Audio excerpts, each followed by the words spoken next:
Miss Kobayashi's Dragon Maid Season 2, or S if you are so inclined, is one of the few notable shows this season. Year? Decade, I suppose? For actually being worth watching.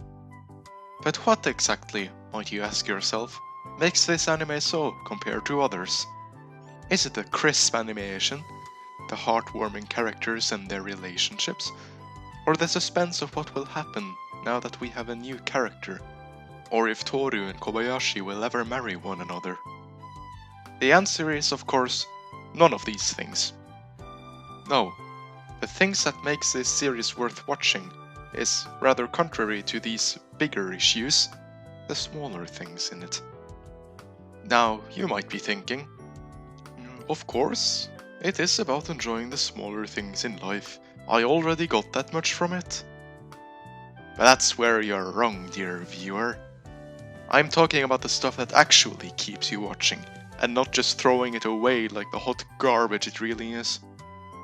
Stuff like the astrology predictions in the end cards, what's motivating Kana in halting her bug genocide, or how her hands went from this to this in the span of a day. But of all these things that make the show actually great, there is one thing that stands firmly as a spade, above all things, both big and small. It is the only opening to best them all.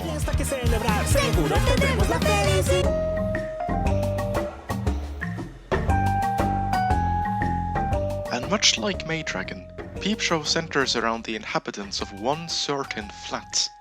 Both have a miserably relatable protagonist, which is the only character in their house to bring in the bacon, so to say, with their companion who doesn't do that thing.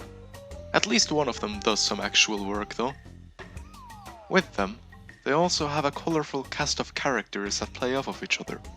A little sexy time after the marriage, though having to share the grommet mug, as they too search to find some kind of meaning in the mundanity of daily life, trying to make every day a bit more fun or tolerable.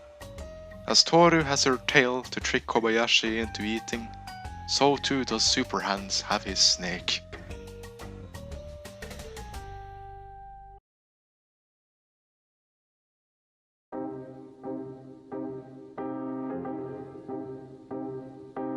After the war, the once proud nations of the old world lay in ruin.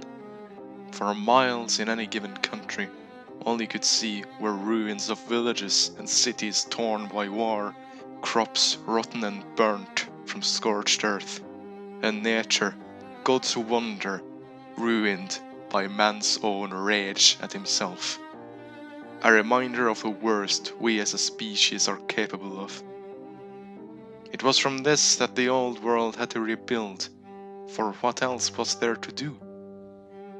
On the western and eastern fringes of this world were the two grand island nations of Great Britain and Japan, who, as opposing forces, having caused each other massive casualties, found themselves in a similar situation after the bombs had finished dropping on them both. It was time to make something new out of the old, and make sure that the following generations would never see such a calamity again. In this process, they had to build new houses after their previous slums and paperworks had been burned and rubbled. And so, in this rebuilding and strive for betterment, they sought heavenly guidance, building to the heavens a great city in the sky, so more people could live together in one space, and see the virtuous and good in more and more people, having more to lose if it all came crashing down again. Now literally too, in addition to that old metaphor. But these new buildings reaching for the heavens, a touch of God's grace, came with an unforeseen consequence. Man now found himself more isolated than ever, in his box leagues above ground, above the rest of the world. At once feeling more isolated from this world, but also more important in his own little bubble in the heavens now more than ever. As if his thoughts and actions were somehow more important than others. For who now existed in his life but he? All the while too feeling a most strong sense of loneliness kicking in. But it's not like the people on the ground would understand. They would never understand. They all looked like ants from up there after all. Insignificant from his view from the clouds.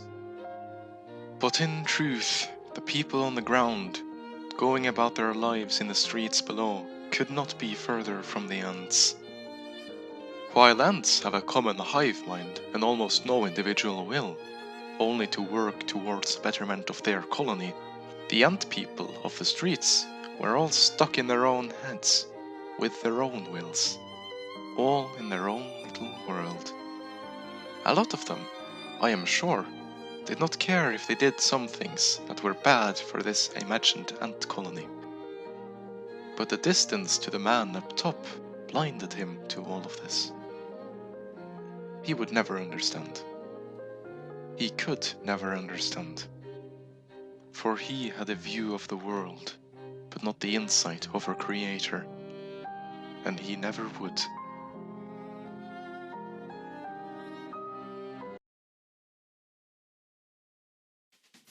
Which brings me right back to Dragon Maid Season S2.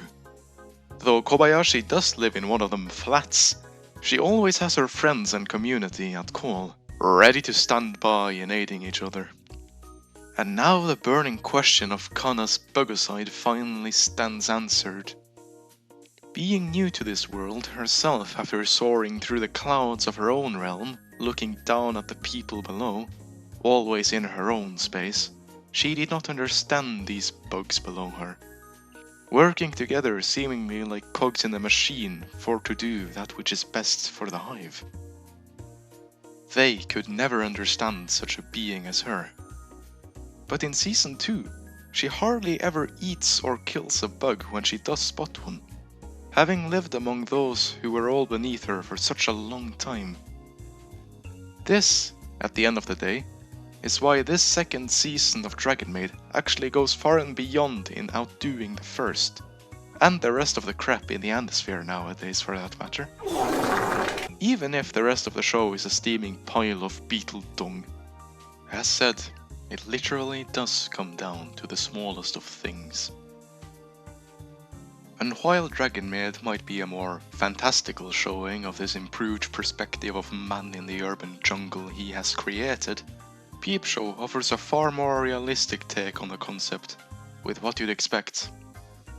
Things don't always work out. They seldom, in fact, do, with most of us too. But that shouldn't stop us from enjoying every second of that failure.